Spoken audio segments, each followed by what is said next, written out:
Rekan-rekan sekalian, lihatlah Timur Tengah itu negara tandus, padang pasir di mana-mana, bukit berbatu, tapi bisa makmur dalam artian pendapatannya tinggi. Beberapa wilayah justru rakyatnya berkecukupan. Kenapa? Karena sumber daya alamnya melimpah ruah. Sumber daya alam pun tidak banyak macam, cuma minyak dan gas. Itu saja yang membuat mereka bisa melampaui kehidupan kita di sini. Jadi sebenarnya mereka nggak pandai-pandai juga orang Arab Baduy itu. Otaknya nggak cerdas-cerdas sekali lah. Mungkin membaca pun nggak jago. Coba lihat literasi rate, mungkin lebih tinggi kita Indonesia daripada mereka, tapi negaranya ya lebih makmur lah istilahnya daripada kita di sini. Toh hanya menikmati apa yang sudah diberikan Tuhan di perut bumi mereka bisa maju. Sementara kita nggak jauh berbeda dengan mereka sebenarnya. Berdaya alam kita melimpah ruah juga, minyak, gas, apa yang tidak kita punya. Belum bicara hasil tambang yang lain. Artinya dari apa yang sudah dititipkan Tuhan di bumi kita, masyarakat kita bodoh sekalipun sebenarnya kalau pemimpinnya cerdas, itu kita sudah hidup berkecukupan. Tidak perlu sekolah lagi sebenarnya untuk banyak uang kita. Cukup menikmati apa yang ada di perut bumi aja. Kalau dikelola dengan benar oleh pemerintah atau pihak swasta yang mengelola itu, sebenarnya sudah makmur semua kita. Tidak perlu miskin sampai 10% lebih, atau ada yang sampai masih 20% rata-rata di atas nasional. Jadi ada yang salah dengan negara kita. Jadi kalau mau kaya sebenarnya ya mainnya di tambang, ya belajar ke Timur Tengah itu. Karena itulah makanya negara seperti Amerika, Inggris, Perancis selalu ya masih terus menjaga pengaruh otoritas mereka di semua wilayah dunia yang masih banyak sumber daya alamnya ini. Dikeruk semuanya. Lihat bagaimana kerja Perancis di Afrika, mungkin berapa puluh juta atau nggak tahu orang dibunuh gara-gara ingin menguasai semua hasil bumi mereka di sana. Sementara Afrika tetap miskin. Indonesia sudah sejak kapan itu perusahaan tambang itu ada di Indonesia?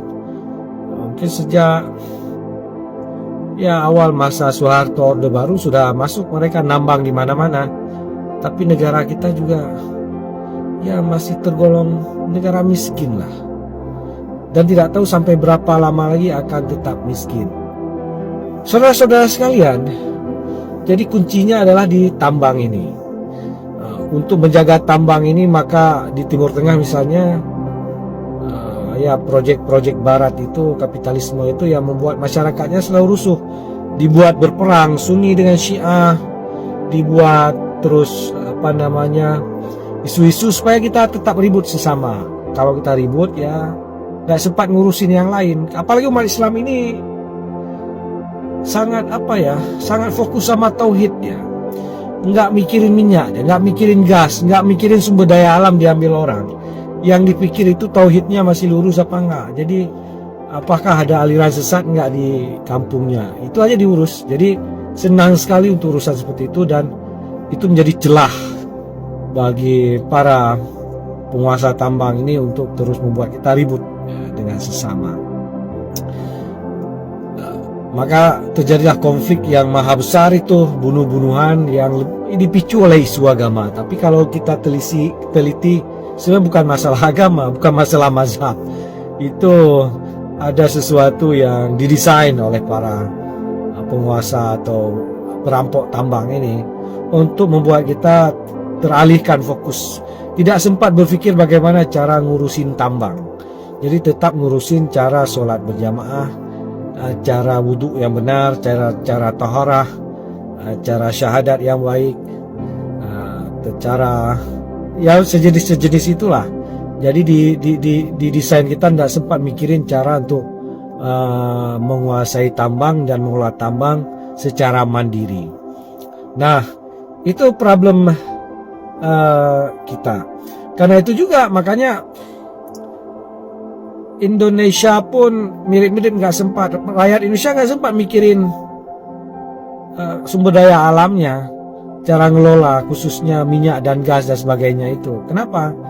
Karena kita disibukkan dengan pemilu, dari satu pemilu ke pemilu. Jadi pemilu yang lalu ketika kita didorong untuk fanatik kepada satu kubu, lalu kalah, lalu tetap dipicu untuk tetap menjaga rasa kritis kita, semangat kita atas nama agama tentunya, karena memang itu celah kita membuat sangat bersemangat. Pemilu Indonesia kalau dikaitkan sama agama, tambah semangat kita, apalagi disebut lawan kita komunis kan gitu ya, atau apalah namanya anti Islam ya, panas kita, nggak sempat mikirin yang lain, nggak sempat mikirin tambang, ya mikirin pemilu. Jadi kita dibuat terus berantam. Ini sudah selesai pemilu kemarin, Prabowo, Anies, dan Pak Ganjar sudah selesai sebenarnya, tapi tetap dijaga. Sebagian udah menganggap selesai, yang dukung Anies pun udah gabung Prabowo kan, tapi sebagian tetap dijaga untuk menjadi basis massa untuk terus kritis. Jangan sempat mikirin yang lain, tetap mikirin romantisme pemilu dan berbagai jadi tetap kita dibuat sibuk dengan itu bangsa Indonesia ini. Jadi kita masih berkutat pada urusan pemilu, isu-isu pemilu, nggak sempat mikirin yang lain. Nah, sementara yang tambang keruk terus, yang rampok terus tambangnya, dan masyarakatnya terus begini, terus dengan pemilu. Tetap dipompa kita jangan ngurusin tambang, ngurusin pemilu aja. Diberikan arena bertempur kita itu untuk urusan-urusan pemilu, tidak bertempur dengan urusan tambang itu. Teman-teman sekalian, jadi sampai kapan akan terus begini kita juga nggak akan tahu. Sampai kapan kita sadar bahwa kita sebenarnya kunci kemakmuran itu ada pada urusan sumber daya alam yang jika dikelola secara mandiri, aset-aset rakyat ini, titipan Tuhan ini pasti bisa memakmurkan kita semua. Bukan ya dikorupsi sampai ratusan triliun, ribuan triliun oleh 1-2 orang itu. Dan sepertinya kita harus segera sadar ini.